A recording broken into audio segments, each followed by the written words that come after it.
नमस्कार दोस्तों, कविता Yadav YouTube channel पर आप सभी का स्वागत है। DSSP TGT PGT हिंदी की संपूर्ण तैयारी को आगे बढ़ाते हुए आज की क्लास में हम करेंगे जो हमारा हिंदी साहित्य के इतिहास के अंतर्गत काल चला हुआ है भक्ति काल। भक्ति काल को दो भागों में बांटा गया, आप लोगों को पता ही है, निर्गुण काव्य धारा और सगुण काव्य धारा। निर्गुण काव्य धारा को हम कंप्लीट कर चुके हैं। सगुण काव्य धारा के अंतर्गत भी हम राम काव्य धारा को कंप्लीट कर चुके हैं। उसके बाद शुरुआत की थी हमने कृष्ण काव्य धारा की। कृष्ण काव्य धारा से भी संबंधित हम एक क्लास कर चुके हैं जिसमें हमने पढ़ा था कृष्ण काव्य धारा से संबंधित उन महत्वपूर्ण तथ्यों को जो कि परीक्षाओं में बार बार पूछे जाते हैं। साथ ही प्रमुख संप्रदायों को भी हमने कर लिया था। कृष्ण काव्य धारा के अंतर्गत आने वाले जितने भी प्रमुख संप्रदाय रहे हैं उनसे संबंधित जो परीक्षा में प्रश्न पूछे जाते हैं उन सभी तथ्यों को हमने पिछली क्लास में कर लिया। तो अब शुरुआत कर लेते हैं। आज की क्लास में हम करेंगे अष्टछाप के प्रमुख कवि। कृष्ण काव्य धारा के अंतर्गत अष्टछाप के प्रमुख कवियों के संबंध में हम चर्चा करेंगे और साथ ही मीराबाई और रसखान दो अन्य कृष्ण भक्त कवियों के संबंध में भी हम देखेंगे। जिस प्रकार से परीक्षा में प्रश्न पूछे जाते हैं सभी तथ्यों को करते हुए हम अपनी तैयारी को आगे बढ़ाएंगे। तो सबसे पहले अष्टछाप के कवियों में कौन शामिल है? कुम्मन दास। एक बात और बता देना चाहती हूँ भाई मैं कि जिस भी परीक्षा में हिंदी साहित्य प्रश्न पूछे जाते हैं सभी के लिए ये क्लास काफ़ी मददगार साबित होगी।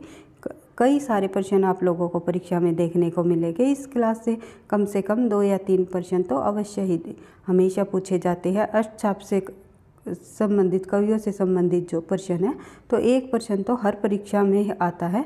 तो इस प्रकार से जो ये क्लास होगी काफ़ी अति महत्वपूर्ण होगी।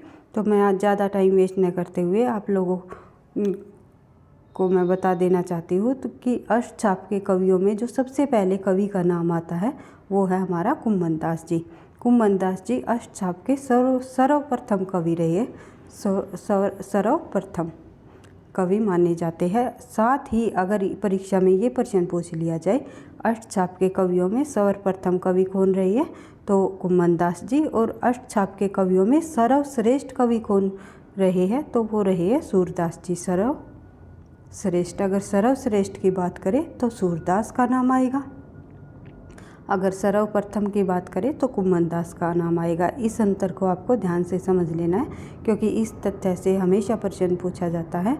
देख लेते हैं, प्रथम कवि अष्टछापी कवि रहे हैं और उसके बाद जन्म 1468 ईस्वी, मृत्यु 1582-83 के बीच मानी जाती है। ये ब्रज भाषा के निकट पारसोली के जुम्नावती ग्राम में रहने वाले कवि माने जाते हैं और ये एक प्रकार से गृहस्थ थे, जाति से क्षत्रिय थे। सन 1492 ईस्वी में इन्होंने कृषि कार्य छोड़कर वल्लभाचार्य से पुष्टि मार्ग में शिक्षा ग्रहण की। पुष्टि मार्ग भक्ति में इन्होंने शिक्षा ग्रहण की, ये आपको ध्यान रखना है। कब? 1492 ईस्वी में उन्होंने कृषि संबंधी जो कार्य करते थे उसे छोड़कर वल्लभाचार्य जी के ये जो है शिष्य रहे थे और विठलनाथ के अष्टछापी शिष्यों में प्रथम शिष्य माने जाते हैं। यानी कि कहने का मतलब ये है कि 1565 ईस्वी में जब विठलनाथ ने अष्टछाप की स्थापना की तो अष्टछाप की स्थापना में जो 8 कवि लिए गए वे 4 वल्लभाचार्य जी के शिष्य थे और 4 रहे थे विठलनाथ जी के शिष्य। उन 8 कवियों में जो है शिष्यों में सर्वप्रथम जो शिष्य थे वे वल्लभाचार्य जी के शिष्य थे कुम्मन दास जी। बढ़ते हैं आगे। इनके 7 पुत्र थे। कुम्मन दास जी के कितने पुत्र माने जाते हैं तो ये भी पूछा जा सकता है। तो कुम्मन दास जी के 7 पुत्र माने जाते हैं, 7 पुत्र रहे हैं। उनमें सबसे छोटा पुत्र का नाम जो है वो चतुर्भुज दास रहा है जो कि अष्टछाप के कवियों में ही शामिल है, विठलनाथ जी का शिष्य रहा है। इनके पिता वल्लभाचार्य जी के शिष्य थे और चतुर्भुज दास जो है विठलनाथ के शिष्य रहे हैं। कई बार परीक्षा में ये प्रश्न भी पूछ लिया जाता है, निम्नलिखित में से अष्टछाप के कवियों के मध्य उन 2 कवि लेखकों के नाम बताओ जिनमें जो है पिता पुत्र का संबंध रहा है। तो कुम्मन दास और चतुर्भुज दास आपस में का जो संबंध रहा है वो पिता पुत्र का रहा है। पिता जो रहा है कुम्मन दास जी रहे हैं और पुत्र जो रहे हैं कुम्मन दास जी के वे चतुर्भुज दास रहे हैं, ये आपको ध्यान रखना है। बढ़ते हैं आगे, देख लेते हैं अगला जो हमारा तथ्य है, इनके द्वारा किसी स्वतंत्र ग्रंथ का उल्लेख नहीं हुआ। ये भी प्रश्न पूछा जाता है, निम्नलिखित में से अष्टछाप के कवियों में कौन सा ऐसा लेखक है जिनके द्वारा किसी भी स्वतंत्र ग्रंथ का उल्लेख नहीं मिलता, तो वो है कुम्भन दास जी। बट एक एक तथ्यों को हर एक कवियों से संबंधित ध्यान से कर लेना है, क्योंकि आजकल परीक्षाओं में इस प्रकार से प्रश्न पूछे जाते हैं। किसी भी कवि से संबंधित या किसी भी रचना से संबंधित 3-4 तथ्य लिख दिए जाते हैं और ये पूछ लिया जाता है इनमें से असत्य कौन सा है। तो इसी तरह आप लोगों को एक एक तथ्यों को समझ लेना है कि किसकी रचना की क्या विशेषता बताई गई है, किस रचना में क्या है और किस कवि से संबंधित कौन सा तथ्य सही है कौन सा नहीं है। तो हर एक तथ्यों को समझते हुए चलना है। धीरे धीरे हम तैयारी को बिल्कुल निरंतरता के साथ आगे बढ़ाएंगे, क्योंकि निरंतर अभ्यास ही सफलता का राज माना जाता है और बार बार रिवीजन से ही आपको सफलता मिलेगी। बढ़ते हैं आगे, देख लेते हैं अगला तथ्य कुम्भन दास जी के संबंध में। तथ्य जो है, अकबर के सीकरी निमंत्रण पर जब अकबर का निमंत्रण आया कुम्भन दास जी को कि सीकरी आना है, सीकरी जहाँ पर अकबर रहते थे स्थान का नाम है, तो सीकरी आना है, वहाँ यह पद सुनाया कुम्भन दास जी ने कि संतन को कहाँ सीकरी सो काम। संतन को सीकरी में के जाने का क्या काम है, सीकरी में क्या करेंगे जो संत होते हैं वे सीकरी जाकर क्या करेंगे, सीकरी में क्या काम उनका। आवत जात पहनिया टूटी बसरी गयो हरि नाम, कि आते जाते ही उनके पैरों की जो पादुकाएँ है वे भी टूट गई और उनका जो है हरि नाम भी बिसर रहा है, मतलब हरि नाम में भी उन्हें व्याधा पड़ रही है। इस प्रकार से जो है ये परीक्षा में बार बार ये जो पंक्ति है बार बार पूछी जाती है कि संतन को कहा सीकरी सो काम, आवत जात पहनिया टूटी बसिरे गयो हरि नाम। कि ये तथ्य, ये जो पंक्तियाँ है किस लेखक द्वारा है, किस अष्टछापी कवि ने लिखी या किस कवि की है। तो इस प्रकार से प्रश्न पूछा गया है कई बार परीक्षा में, तो ध्यान रखना है कुम्भन दास जी की ये पंक्तियाँ हैं। उसके बाद बात करते हैं सूरदास की। सूरदास कवि जो हैं, सूरदास के संबंध में तो आप लोग बचपन से ही पढ़ते आ रहे हैं। प्रमुख कवि रहे हैं, कृष्ण काव्य धारा के सर्वप्रमुख सर्वश्रेष्ठ माने जाते हैं। तो सूरदास जो जी है अष्टछाप के कवि के प्रमुख कवि माने जाते हैं। इनका जन्म वैशाख शुक्ल की पंचमी के दिन मंगलवार यानी कि वैशाख शुक्ल की पंचमी को हुआ इनका जन्म, और दिन क्या था, मंगलवार, संवत 1535 ईस्वी में हुआ। ये आपको ध्यान रखना है। ये वल्लभाचार्य से जो है 10 दिन छोटे थे। सूरदास का जो मूल नाम है मदन मोहन था और जो इनके गुरु का नाम जो है वल्लभाचार्य ही था। वल्लभाचार्य को ही उन्होंने जो है अपना गुरु माना। केवल 10 दिन ही छोटे थे अपने गुरु से ही। इस प्रकार से भी प्रश्न पूछ लिया जा सकता है, ऐसा कौन सा कवि है अष्टछाप के कवियों में जो अपने गुरु वल्लभाचार्य से केवल 10 दिन ही छोटे रहे हैं। तो किसी भी प्रकार से प्रश्न घुमा फिरा कर परीक्षा में पूछे जा सकते हैं। आपको बिल्कुल समझते हुए, तथ्यों को ध्यान से समझते हुए पढ़ना है, ताकि अगर परीक्षा में किसी भी प्रकार से प्रश्न आ जाए तो आप कर सको। तो बढ़ते हैं आगे, देख लेते हैं सूरदास जी का मूल नाम जो है मदन मोहन। उसके बाद पिता का नाम जो है रामदास था, जो कि एक गायक थे।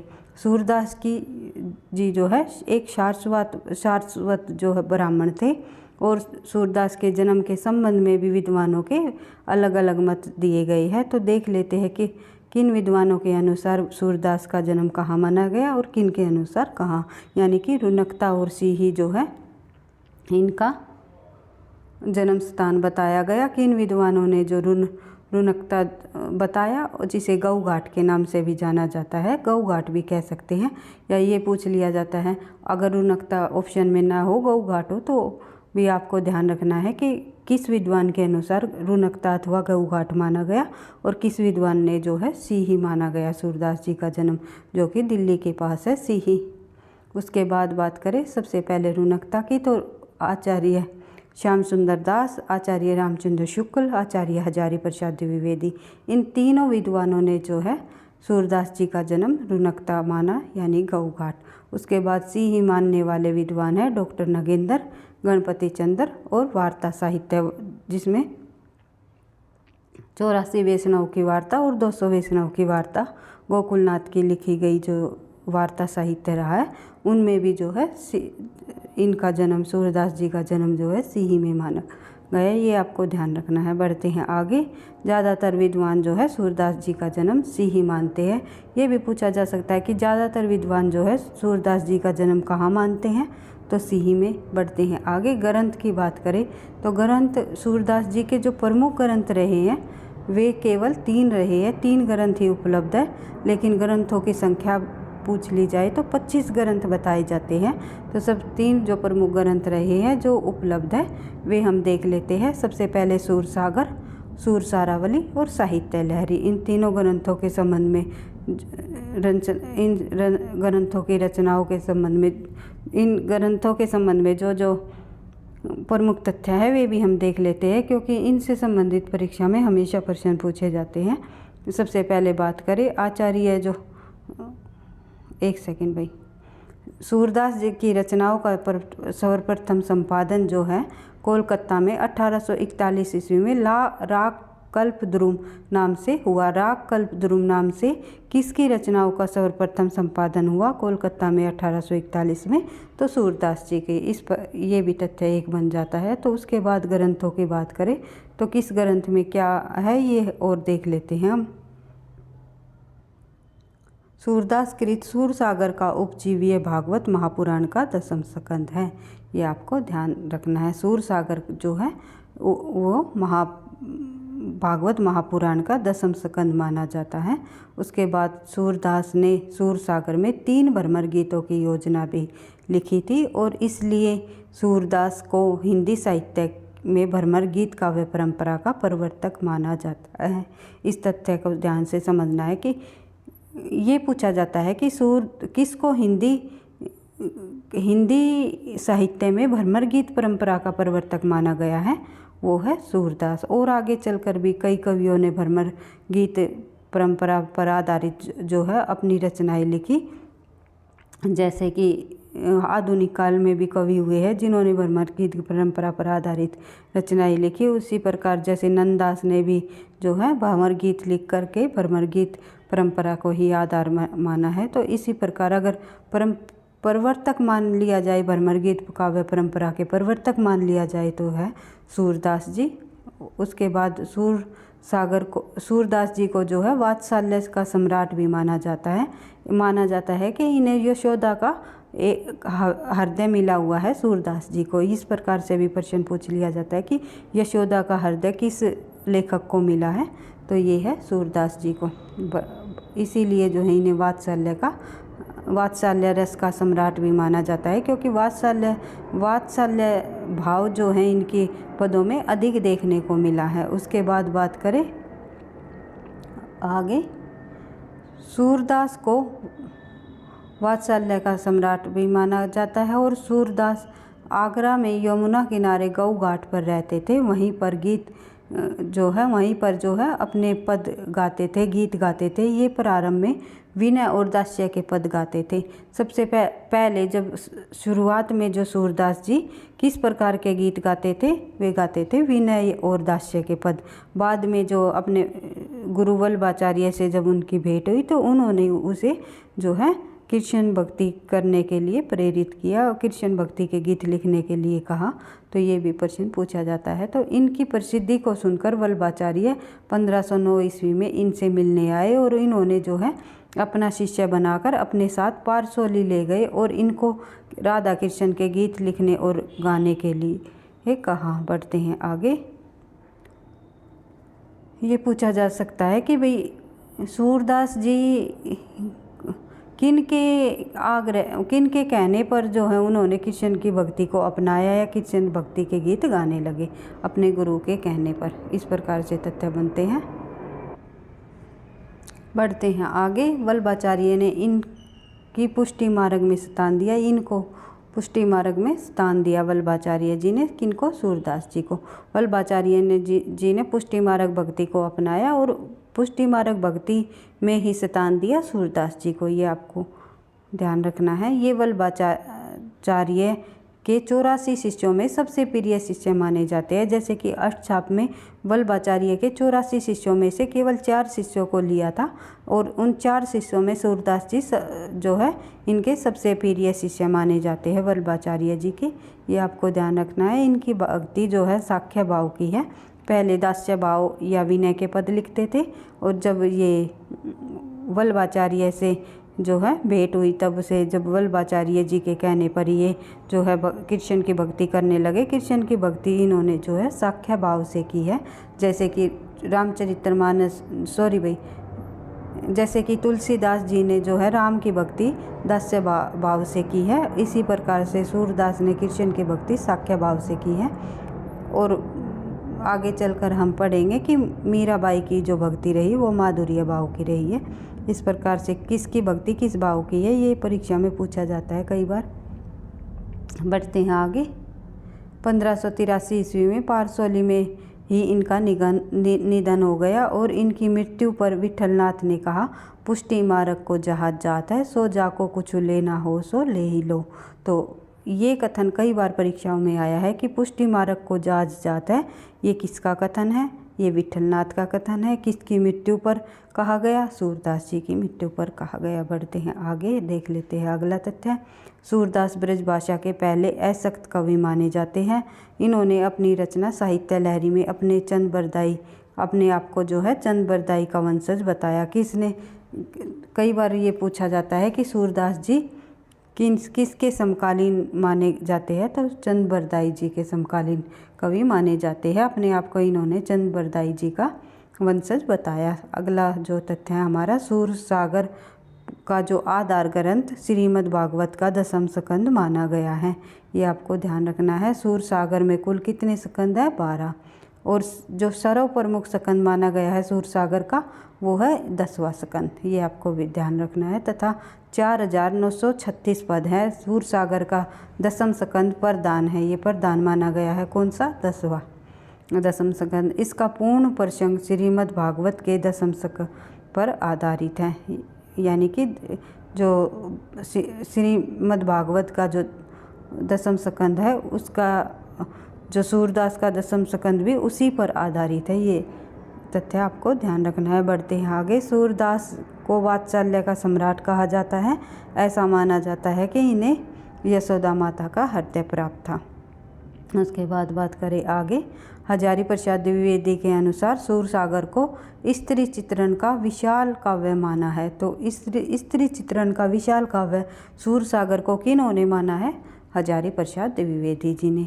आचार्य हजारी प्रसाद द्विवेदी के अनुसार एक कथन हम देख लेते हैं और अन्य कथन जो है हम बीच बीच में 1-2 क्लास लेकर के आते रहेंगे कथनों और पंक्तियों से संबंधित। तो सूरदास के संबंध में जो हजारी प्रसाद जी क्या कहते हैं कि सूरदास ही ब्रज भाषा के प्रथम कवि है। ब्रज भाषा का प्रथम कवि हजारी प्रसाद द्विवेदी ने सूरदास जी को माना और लीला गायन का महान समुद्र सूरसागर ही उनका प्रथम काव्य है। जो सूरसागर ही उनका जो है प्रथम काव्य भी माना है कि लीला गान का जो महान समुद्र काव्य है वो कौन सा है? सूरसागर। ये माना है हजारी प्रसाद द्विवेदी जी ने। हर एक कथनों को आपको ध्यान से समझना है ताकि परीक्षा में पूछ लिया जाए तो आपको इस तरह बार बार रिवीजन करनी है कि ये पता चल जाए कि हाँ ये इस विद्वान के द्वारा कहा गया कथन है। सूरदास के संबंध में और भी अन्य विद्वानों के बहुत सारे कथन हैं। एक वीडियो में हम सभी कथनों को लेकर के आएंगे। तो देख लेते हैं अगला जो कवि रहा है वो न है नंददास। नंददास वैसे तो विठलनाथ जी के शिष्य रहे हैं, सबसे अंतिम अष्टछापी कवि माने जाते हैं। लेकिन सूरदास जी के बाद जो ये सर्वप्रसिद्ध कवि माने जाते हैं तो इसीलिए मैंने सूरदास के बाद ही इनको रखा है, क्योंकि ब्रज भाषा के जो प्रथम कवि माने जाते हैं वे सूरदास जी माने जाते हैं। लेकिन नंददास जी ने भी ब्रज भाषा में जो अपनी रचनाएं बहुत सारी की है जो कि बहुत ही प्रसिद्ध रही। ब्रज भाषा के ही कवि माने जाते हैं नंददास जी भी, इसीलिए मैंने इसको लिया है सूरदास जी के बाद। तो इसका जो समय है 1533 ईस्वी इनका जन्म हुआ और मृत्यु 1583। इनका जन्म 1533 में सोरो रामपुर में हुआ। कई ग्रंथों में इन्हें गोस्वामी तुलसीदास जी का चचेरा भाई भी मानते हैं। कई बार परीक्षा में पूछा जाता है निम्नलिखित में से कौन सा अष्टछापी कवि गोस्वामी तुलसीदास जी के चचेरे भाई रहे हैं, तो वो है नंददास जी। उसके बाद अष्टछाप कवियों में नंददास जी का काव्य सौष्ठव और भाषा की प्रांजलता की सूरदास के बाद इनका स्थान रहा है। उसके बाद बात करें, नंददास जी को जड़िया कवि कहा जाता है और कवि गड़िया तो नंददास जड़िया, ये कहा है रामचंद्र शुक्ल ने। कई बार ये पंक्ति पूछी जाती है कि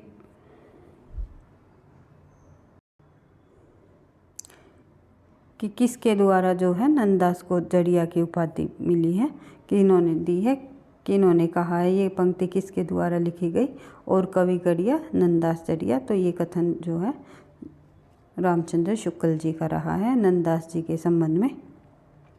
नंददास जी की गोपियाँ वाक चाटुकता तथा तर्कशील शक्ति वाली थी। तर्कशील बुद्धि वाली गोपियाँ मानी गई है नंददास जी की, जो कि सूरदास की गोपियाँ भोली वाली थी, लेकिन नंददास की गोपियाँ जो है तर्कशील और बुद्धिमती वाली थी। ये अंतर सूरदास की गोपियों और नंददास की गोपियों में मिलता है। हिंदी में समस्त भ्रमर गीतों में नंददास का भंवर गीत दार्शनिक दृष्टि से सर्वश्रेष्ठ माना जाता है। हिंदी के सभी भ्रमर गीतों में जो है नंददास जी की रचना जो है भंवर गीत है, वो दार्शनिक दृष्टि से सबसे सर्वश्रेष्ठ रचना मानी गई है। जो रचनाएं हैं वे और देख लेते हैं नंददास जी की, क्योंकि कई बार परीक्षा में प्रश्न पूछा जाता है निम्नलिखित में से कौन सी रचना नंददास जी की नहीं है। तो देख लेते हैं, सुदामा चरित, मंजरी, रूप मंजरी, विरह मंजरी, प्रेम बारा खड़ी, श्यामा सगाई, रुक्मणी मंगल, ये टाइपिंग मिस्टेक है भाई, भंवर गीत 2 बार हो गया तो 1 बार ही लिखना है हमें, भंवर गीत, और रास पंचादाई, ये यहाँ पर भी टाइपिंग मिस्टेक, रास पंचादाई। इसके बाद है सिद्धांत पंचादाई। ये रचनाएं नंददास जी की है, आप दोबारा से रिवाइज कर सकते हो, क्योंकि कई बार परीक्षा में प्रश्न पूछा जाता है निम्नलिखित में से कौन सी रचना नंददास जी की है या नंददास जी की नहीं है। सबसे प्रसिद्ध रचना जो रही है नंददास जी की वो है रास पंचादाई, जो कि रोला छंद में लिखी गई रचना है, जिसे वियोगी हरि ने इसे हिंदी का गीत गोविंद कहा है। निम्नलिखित में से नंददास जी की कौन सी रचना को हिंदी का गीत गोविंद कहा गया है और किन्होंने कहा? वियोगी हरि ने कहा। और किस रचना को कहा? रास पंचादाई को कहा। ये भी आपको ध्यान रखना है। बढ़ते हैं आगे, देख लेते हैं। भंवर गीत परंपरा का ग्रंथ है। इसमें कवि ने उद्धव गोपी संवाद तथा गोपियों के विरह की दशा का निरूपण किया है। इसमें दार्शनिकता का पुट भी है और इस ग्रंथ का बौद्धिक स्तर उच्च कोटि का है, ये आप लोगों को पता ही है। बढ़ते हैं आगे, सिद्धांत पंचादाई के अंतर्गत हम देखेंगे कृष्ण जी की आध्यात्मिक रासलीला का वर्णन मिलता है। ये पूछ लिया जाए कि निम्नलिखित में से नंददास की किस रचना में कृष्ण जी की आध्यात्मिक रासलीला का वर्णन हमें देखने को मिला है, तो वो है सिद्धांत पंचादाई। अनेकार्थ मंजरी और मान मंजरी में जो है वो नंददास जी का एक शब्द को संबंधी रचनाएं है। रूप मंजरी जो है इनकी एक प्रेमाख्यान काव्य रहा है। इस प्रकार से नंददास जी की रचनाएं और उनसे संबंधित महत्वपूर्ण तथ्यों को हमने देख लिया। उसके बाद बात करें, अगला जो लेखक होगा, अगला कवि होगा हमारा, वो है परमानंद दास, जो कि वल्लभाचार्य जी का ही शिष्य रहा है। 1493 ईस्वी में इनका जन्म, 1572 में मृत्यु। इनका जन्म 1493 ईस्वी में कन्नौज में हुआ। गुरु रहे वल्लभाचार्य, ये कन्याकुब्ज ब्राह्मण रहे हैं।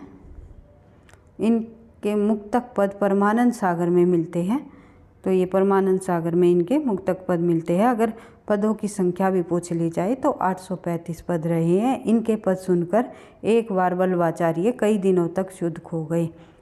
इतने अच्छे पद गाते थे, इतने भाव विभोर होकर ये पद गाते थे कि वल्लभाचार्य जी भी जो इनके गुरु थे वे भी शुद्ध खो गए। शुद्ध खो जाने का मतलब ये है कि जिस प्रकार से जो है आप लोगों ने जब मैंने संप्रदाय पढ़ाए थे उसमें चैतन्य महाप्रभु जो कृष्ण के गीत गाते गाते जो है मूर्छित हो जाते थे, मतलब एक प्रकार से इस प्रकार से उसमें डूब जाते थे कि उन्हें अपना बिल्कुल भी ध्यान नहीं रहता था। उसे इसी तरह जो है वल्लभाचार्य जी परमानंद के गीतों को सुनकर बेशुद्ध मतलब अपनी शुद्ध खो बैठते थे। इतने ध्यान मगन में उनके पदों में वे लीन हो जाते थे। बढ़ते हैं, अगला जो हमारा लेखक रहेगा वो कृष्णदास। कृष्णदास जी के संबंध में जब हम करें तो बात करते हैं 1496 में इनका जन्म, 1578 में मृत्यु। इनका जन्म जो है 1496 में अहमदाबाद गुजरात में हुआ। ये जाति से शूद्र थे। ये वल्लभाचार्य की कृपा से मंदिर के प्रधान बने। वल्लभाचार्य जी की कृपा से जो है ये क्या बने, मंदिर के प्रधान। यानी ये पूछा जाता है कई बार कि श्रीनाथ मंदिर के प्रधान का कार्य किन्होंने संभाला, तो संभाला कृष्णदास जी ने। इन्होंने 1510 ईस्वी में दीक्षा ग्रहण की। इनको बीरबल ने जेल भिजवा दिया था। इनके पदों में ब्रजभूमि के प्रति विशेष लगाव था। ये वल्लभाचार्य के शिष्य थे। कृष्णदास जी भी जो है वल्लभाचार्य जी के शिष्य रहे हैं। हमने 4 वल्लभाचार्य जी के शिष्यों को कंप्लीट कर लिया है। एक हमने विठलनाथ के शिष्य जो कि नंददास जी के संबंध में महत्वपूर्ण तथ्यों को देख लिया है। उसके बाद बात करें, अब करेंगे हम विठलनाथ के और अन्य 3 शिष्यों के संबंध में, जो कि गोविंद स्वामी, चित स्वामी और चतुर्भुजदास। इनके संबंध में और तथ्य देख लेते हैं। साथ ही रसखान और मीराबाई के संबंध में भी देखेंगे। तो देख लेते हैं, शुरुआत कर लेते हैं गोविंद स्वामी। गोविंद स्वामी का जन्म जो है 1555 ईस्वी में भरतपुर राजस्थान अंतरी ग्राम में हुआ। कई पुस्तकों में आप लोगों को गांव का नाम देखने को नहीं मिलेगा, तो मैंने कई पुस्तकों के संग्रह से ये नोट तैयार किए हैं जिससे आपको अधिक से अधिक लाभ मिले। तो इनका जन्म जो है 1505 ईस्वी में भरतपुर के किस स्थान पर हुआ, राजस्थान के आंतरी ग्राम, भरतपुर जिले राजस्थान के आंतरी ग्राम में 1555 ईस्वी में। गोविंद स्वामी ब्रजमंडल के महावन नामक स्थान पर रहते थे। 1535 ईस्वी में इन्होंने विठलनाथ से दीक्षा ग्रहण की। इन्होंने गोवर्धन पर्वत पर कदम खड़ी लगाई जो आज भी मौजूद है। ये अष्टचाप के सबसे बड़े संगीतक थे।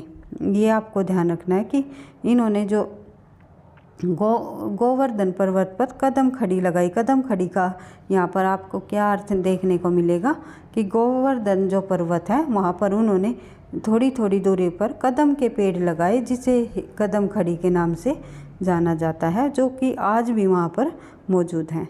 ये अष्टचाप के सबसे बड़े संगीतक थे।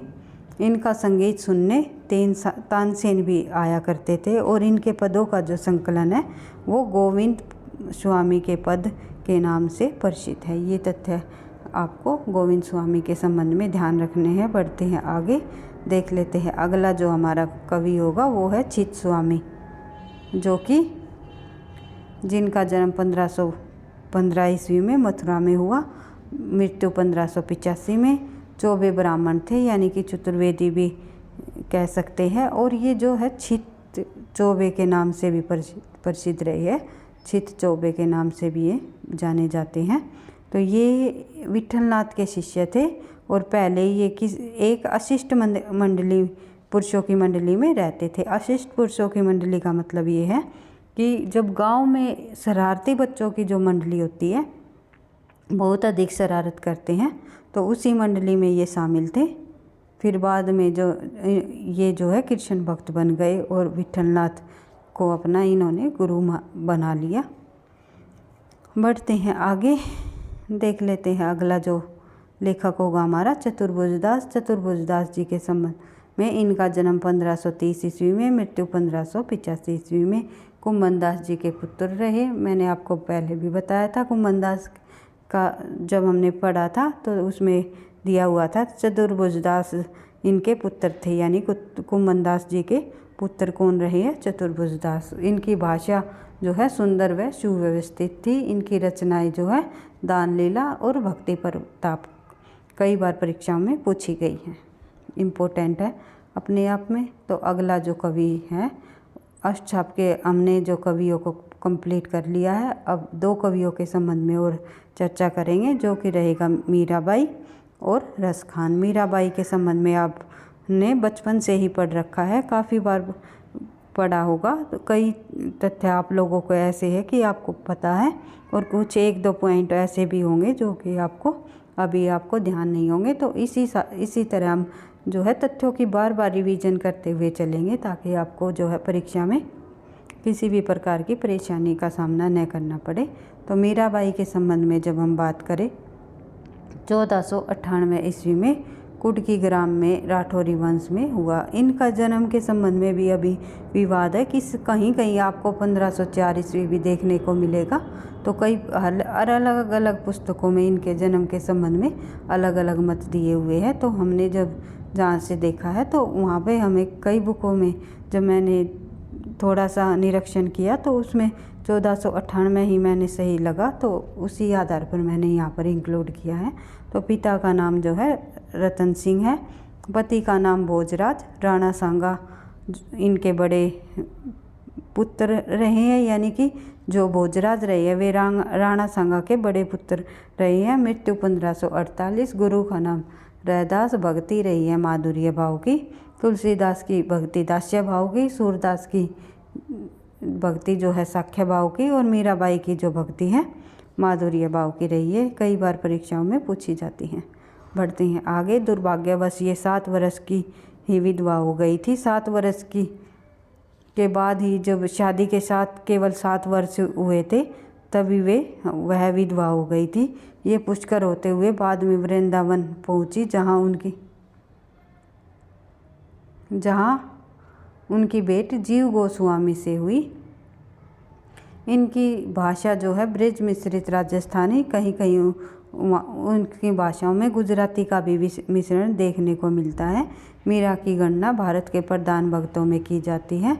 इनकी रचनाएं हम देख लेते हैं। इनकी रचनाएं है गीत गोविंद की टीका, नरसिंह जी का मायरा, राग सोरठा, राग गोविंद, मलार राग, सत्यभामानुरूषण, मीरा की गरबी और रुक्मणी मंगल। ये इनकी प्रमुख रचनाएं हैं। अब आगे बात करते हैं। मीराबाई के सपुट पद जो है मीराबाई की पदावली नाम से प्रकाशित है। तुलसीदास जी को मीरा ने जब पत्र लिखा कि मेरे प्रियजन मुझे साधु संगति तथा भजन करने से रोकते हैं, तो तुलसीदास ने उन्हें जो है विनय पत्रिका का पद यह लिख कर भेजा कि जाके प्रिय न राम विदेही, ताते ताही कोटि बेरी सम, यद्यपि परम स्नेही। अर्थात जो राम का विरोधी है, जानकी का विरोधी है, वह भले ही आपका कितना भी प्रिय क्यों न हो, उसको बैरी की तरह पूर्ण रूप से त्याग देना चाहिए। यानी कि उन्होंने कहा, तुलसीदास जी ने, जो आपको राम के भजन नहीं करने देते, जानकी के भजन नहीं करने देते, वह चाहे आपके कितने भी जो है प्रियजन हो या सगे संबंधी हो, उनको आप उन्हें त्याग दो तो ही सही रहेगा। पूर्ण रूप से आप लोगों को आपको अपने प्रियजनों को त्याग देना चाहिए। ये जो बात कही है, ये तुलसीदास जी ने विनय पत्रिका के माध्यम से इस पद के आधार पर इन्होंने जो मीराबाई को समझाया, कहा। मीरा के पत्र के जवाब में तुलसीदास जी ने किस रचना का पद लिखकर भेजा, इस प्रकार से प्रश्न पूछा जाता है। तो विनय पत्रिका का पद, और कौन सा पद, ये जाके प्रिय न राम विदेही। और कई बार ये पद भी पूछ लिया जाता है, ये तुलसीदास जी की किस रचना का पद है, किस ग्रंथ का पद माना जाता है, तो विनय पत्रिका का। इस प्रकार से 2-3 प्रश्न इस तथ्य से संबंधित बनते हैं। तो आपको बिल्कुल ध्यान से समझते हुए करना है। आई होप आपको जो है मेरी बताई हुई जो तथ्य है अच्छे से समझ आ रहे होंगे।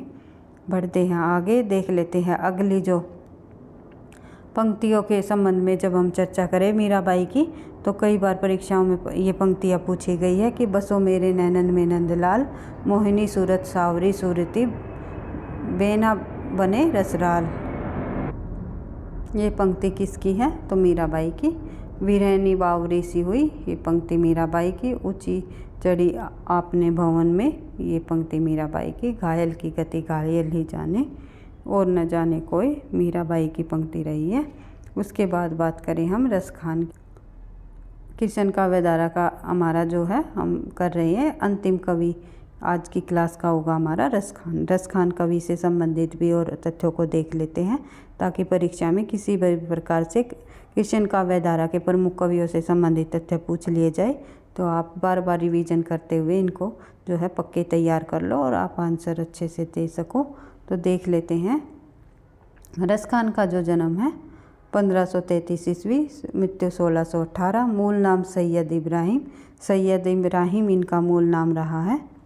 उसके बाद बात करें, रसखान ऐसे मुस्लिम कवि हुए हैं जो मुसलमान होते हुए हिंदुओं के आराध्य देव को यानी श्री कृष्ण को अपना देव माना है। तो ये प्रश्न पूछा जाता है परीक्षा में, निम्नलिखित में से कौन से ऐसे मुसलमान कवि हुए हैं जिन्होंने हिंदुओं के आराध्य देव श्री कृष्ण को अपना देव माना, तो वो है रसखान। उसके बाद सवैया छंद में कृष्ण लीला का गान करने वाले प्रथम कवि रसखान माने जाते हैं। सवैया छंद में कृष्ण लीला का गान करने वाले प्रथम कवि कौन माने जाते हैं? वो रसखान। रसखान का पीयूष वर्षी अथवा अमृत वर्षा करने वाला कवि कहा जाता है। पीयूष वर्षी मेघ या पीयूष वर्षी अथवा अमृत वर्षा करने वाला कवि किसे कहा गया है? तो रसखान जी को। उसके बाद बात करें रचनाओं की, तो रसखान जी की जो प्रमुख रचनाएं हैं उनको भी हम देख लेते हैं। सुजान रसखान प्रेम वाटिका इनकी सबसे प्रसिद्ध रचना रही है। प्रेम वाटिका कई बार परीक्षा में पूछी गई है। दान लीला और अष्टयाम, अष्टयाम नाम से कई लेखकों ने रचना की है। तो अष्टयाम का मतलब क्या होता है? अष्टयाम रचना में क्या वर्णन किया गया है? तो नायक और नायिका के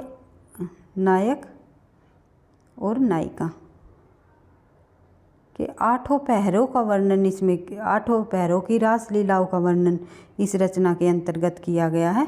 वे नायक नायिका राधा कृष्ण भी हो सकते हैं, राम सीता भी हो सकते हैं या कोई और अन्य भी हो सकते हैं। अष्टयाम रचना में जो है नायक नायिकाओं के जो है रास लीलाओं का वर्णन इसमें दिखाया गया है। पढ़ते हैं आगे। और अष्टयाम नाम से कई लेखकों ने रचना की है, तो आपको ध्यान रखना है ऑप्शन में किस लेखक का नाम दिया हुआ है। जैसे कि देव कवि ने भी एक अष्टयाम नाम से जो है रचना की है, और नाबादास ने भी अष्टयाम नाम से रचना की है, रसखान ने भी की है। तो इस प्रकार से आप लोगों को ध्यान रखना है किन किन कवियों ने अष्टयाम नाम से रचना की है। उसके बाद बात करें प्रेम वाटिका में जो रसखान की रचना है प्रेम वाटिका, राधा कृष्ण को मालिन और माली, यानी कि राधा को मालिन और कृष्ण को माली मानकर प्रेम उद्यान का जो है वर्णन दिखाया गया है। इसमें प्रेम के 53 दोहे शामिल हैं। प्रेम के कितने दोहे है प्रेम वाटिका के अंतर्गत? तो 53 दोहे, ये आपको ध्यान रखना है। दान लीला 11 दोहों की छोटी सी रचना है। इसमें राधा कृष्ण संवाद है। और सुजान सागर निकल गया मुँह से, और सुजान सागर एक लेखक की रचना भी है, वो आपको बताना है रीतिकाल के किस लेखक की रचना है ये। आई होप आप समझ ही गए होंगे। आसान सा क्वेश्चन है, सभी ने कमेंट बॉक्स में लिखना है। तो कवित और कवित सवैया छंद का प्रयोग किया है इन्होंने सुजान रसखान के अंतर्गत रचना में। और जो भारतेंदु जी हैं उन्होंने जो है रसखान के संबंध में एक पंक्ति भी कही है। ये भी पंक्ति परीक्षा में बार बार पूछी जाती है, कई बार पूछी गई है, तो आपको ध्यान रखना है। इस मुसलमान हरिजन पर केतिन हिंदुओ वारिये, जो ये पंक्ति है ये भारतेंदु जी की है, रसखान जी के संबंध में कही है। तो इस प्रकार से जो है हमने आज की क्लास में कृष्ण काव्यधारा के सभी प्रमुख कवियों से संबंधित तथ्यों को देख लिया जो कि परीक्षाओं में बार बार पूछे जाते हैं। तो इसी प्रकार से रेगुलरिटी के साथ, निरंतरता के साथ अपनी तैयारी को इसी तरह परीक्षा तक प्रश्न उत्तरों के अभ्यास के साथ आगे बढ़ाते रहेंगे। आज हमारे कृष्ण काव्यधारा कंप्लीट हो गया है, तो साथ ही हम इससे संबंधित जितने भी अधिक से अधिक प्रश्न बनेंगे करने की कोशिश करेंगे। निरंतर अभ्यास ही सफलता का राज माना जाता है। बार बार प्रश्नों उत्तरों का अभ्यास करने से और बार बार तथ्यों का रिवीजन करने से ही आपको सफलता मिलेगी।